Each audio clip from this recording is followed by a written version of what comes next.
Hello दोस्तों। आज की फाइनेंशियल क्राइम सीरीज में हम बात करेंगे पॉन्जी स्कीम्स की। देखिए, पॉन्जी स्कीम आखिरकार होती क्या है? ये फाइनेंशियल मार्केट की दुनिया में होने वाले वो क्राइम्स हैं जो शुरू में तो प्रॉफिटेबल बिजनेस या ट्रेड लगता है और शुरू में कुछ लोगों को बहुत ज़्यादा प्रॉफिट देते हैं, लेकिन बाद में जुड़ने वाले लोगों को बहुत नुकसान करा देते हैं।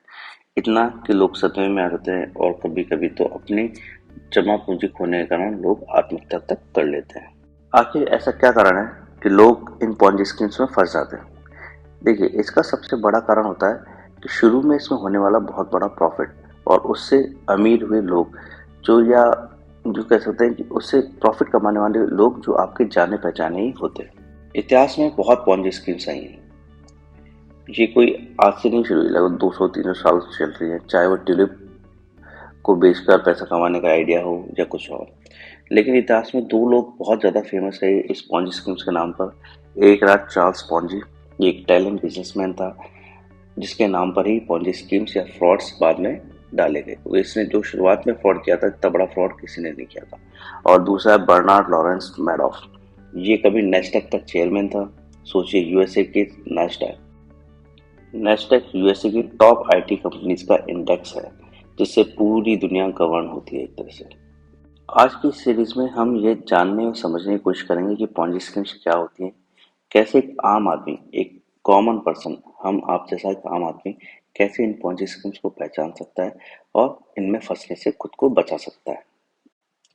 आप पॉन्जी स्कीम कहिए या पिरामिड स्कीम कहिए, ये सब एक ही तरह की स्कीम होती हैं जो आम आदमी को लूटने के लिए आती हैं। ये एक ही सिक्के के दो पहलू हैं। फर्क सिर्फ इनमें इतना होता है कि पॉन्जी स्कीम में दिखावे के लिए एक प्रोडक्ट होता है जिसके जरिए बताया जाने की कोशिश होती है कि कंपनी ग्रो करेगी। और पिरामिड स्कीम में कोई ऐसा प्रोडक्ट नहीं होता। उसमें बस आपको ये बताया जाता है कि आपको ज़्यादा से ज़्यादा मेंबर बनाने हैं जिससे आपको पैसा वापस मिलेगा। लेकिन इनके पास खुद के ग्रोथ करने का, यानी कंपनी कैसे ग्रो कर रही है, इसका कोई भी तरीका नहीं होता सिवाय इसके कि ज़्यादा से ज़्यादा मेंबर बनाना। तो इसमें होता क्या है कि जो नए मेंबर जुड़ते हैं उनके पैसे से ही, उनसे जो पैसा लिया जाता है उस पैसे को ही पुराने मेंबर से डिस्ट्रीब्यूट कर दिया जाता है और उसका एक बहुत बड़ा हिस्सा जो इसके खुद ओनर्स होते हैं वो रख लेते हैं। देखिए, जैसा कि आपको बताया गया कि पॉन्जी स्कीम्स में पुराने इन्वेस्टर्स को, यानी जो पहले जुड़े हुए इन्वेस्टर्स हैं, उनको पैसा जो मिलता है वो नए इन्वेस्टर्स के डिपॉजिट से मिलता है। जैसे कि आप पहले इंसान थे, आपने चार लोग और जोड़े तो उन्होंने 100-100 रुपये दिए तो 400 रुपये हुए। अब इस स्कीम में जनरली होता है 1-2% आपको डिस्ट्रीब्यूशन होता है। हम मान लेते हैं सिंप्लिसिटी के लिए 1% आपको मिलेगा, यानी 400 रुपये का 1%, 4 रुपये आपको मिलेंगे। और आपको बताया जाएगा कि जैसे जैसे नए नए मेंबर जुड़ेंगे उसमें से हिस्सा आपको मिलेगा। हालांकि परसेंटेज कुछ कम होता जाएगा लेकिन हिस्सा मिलेगा। तो आपको जैसे पहले 4 मेंबर जुड़ने पर 1% मिला। बाद में जब वो चार चार मेंबर और जुड़ेंगे तो कुल मिलाकर उन्होंने 16 मेंबर एक तरह से जोड़ दिए। तो इस तरह से स्कीम हो जाएंगे 21 मेंबर। फिर वो 16 चार चार मेंबर और जोड़ेंगे तो यानी 64 मेंबर और हो जाएंगे, यानी लगभग 85 मेंबर हो गए। यानी पहले 4 लेवल पर पहुंचते ही 85 से 85 मेंबर्स हो चुके हैं। अब होगा क्या कि पहले 4 में से आपको 1% मिला, जब 16 और जुड़े तो उसमें से आधा परसेंट मिला, जब उसमें उन्होंने 64 मेंबर्स और जुड़े तो उसमें से भी आपको आधा परसेंट या 1 परसेंट और मिला। इस तरह से पैसा आपको मिलता रहेगा, थोड़ा थोड़ा पैसा। तो आपको मिलेगा 1%, आधा परसेंट, आपके बाद के चार जुड़े उनको मिलेगा 1%, अगले 16 में से तो उनको 1% मिलेगा। अब होगा क्या, इसका 20-30% हिस्सा जो है शातिर लोग रख लेंगे। तो टोटल जो पैसा आया, अगर हम बात करें तो लगभग वो आएगा 8,500 रुपये। तो इसका कुछ हिस्सा 1-2% तक आप में बढ़ जाएगा, लगभग 100-150 रुपये के आसपास आपको मिल जाएगा। जो शातिर लोग 20-30% रख लेंगे, यानी 1500-1600 रुपये वो रख लेंगे। तो अल्टीमेटली जो इसमें स्कीम है, इसके अंदर जो डिपॉजिट या फंड रहेगा वो कितना रहेगा, वो जस्ट 3-4 हज़ार रुपये का रह जाएगा। अब मान लीजिए ये 85 लोग एक साथ आ जाए कि मुझे तो वापस हमारा पैसा चाहिए जो हमने 100 रुपीज़ डिपॉजिट किए थे, लेकिन फंड में तो थे ही नहीं। अब फंड में तो 3-4 हज़ार रुपये रह गए। तो इससे क्या होता है, वो पॉलिसी स्कीम बंद हो जाती है या बैंकरप्ट हो जाती है कंपनी।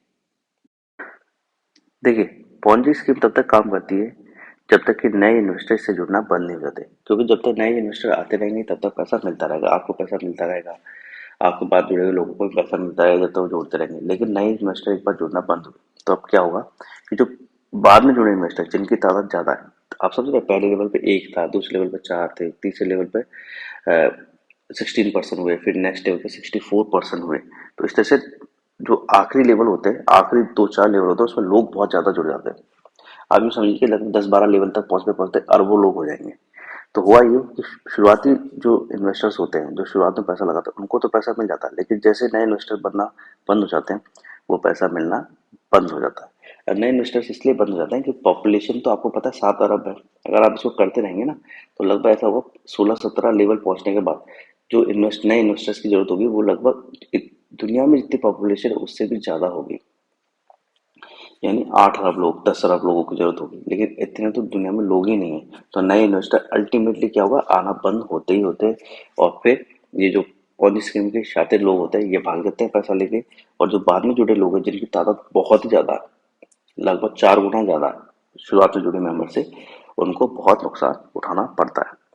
और इसका दूसरा बड़ा कारण ये होता है इन स्कीम्स के फ्लॉप होने का, कि कोई भी ऐसा कारण या कुछ भी ऐसी न्यूज होती है जिससे लोगों को लगता है कि उनको अपना पैसा निकाल लेना चाहिए। तो जैसे ही वो स्कीम में पहुंचते हैं अपना पैसा निकालने के लिए, जैसा कि मैंने आपको पहले 4 लेवल में बताया 85% थे, लेकिन डिपॉजिट कितना था स्कीम में, सिर्फ 3-4 हज़ार रुपये का। अब 85 लोग पहुंच जाए कि नहीं, आप तो हमारे 100 रुपीज जो है वो वापस कर दीजिए, तो बाकी का जो हिस्सा है वो कहाँ से आएगा, क्योंकि वो तो इन्वेस्टर्स खा चुके हैं। और कुछ तो इन्वेस्टर्स को मिल चुका है, कुछ जो उसके शातिर लोग हैं जिन्होंने पॉलिसी स्कीम चलाई थी वो खा चुके हैं आधे से ज्यादा।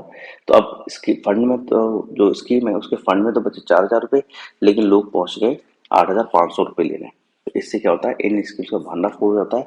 और लोगों को जो बाद में जुड़े इन्वेस्टर्स होते हैं, जो नए इन्वेस्टर्स होते हैं, उनको पैसा मिलना बंद हो जाता है, जिससे उन्हें भारी नुकसान उठाना पड़ता है। तो ये पॉइंट स्कीम इस तरह से काम करती है। अगर आपको कुछ और जानना हो, समझना हो, तो आप पूछ सकते हैं। और हमारी ये फाइनेंशियल फ्रॉड्स की सीरीज है, वो हमेशा कंटिन्यू रहेगी। Thank you.